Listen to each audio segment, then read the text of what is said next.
столице сегодня чествовали лауреатов медали Елбасы. Сразу 122 человека, которые целый год боролись за право быть в числе первых, сегодня получили специальные знаки отличия. Бронзовая медаль дает своим обладателям право поступить в университеты страны на приоритетной основе. Сам проект стартовал прошлым летом. За это время участие в нем приняли свыше 11 тысяч молодых казахстанцев от 14 до 29 лет. Соревновались они по 7 направлениям, демонстрируя не только свои интеллектуальные или спортивные достижения, но и творческие навыки. Лучших из лучших сейчас и награждают 3 видами медалей – бронзой, серебром и золотом. Соревнование прошло по инициативе фонда Нурсултана Назарбаева.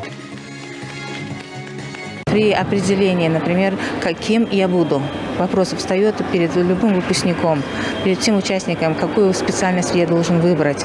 И вот тут у них именно по 7 направлениям даются задания. И они сейчас, выполняя те задания, они на выходе уже определяются, к какому направлению они склонны.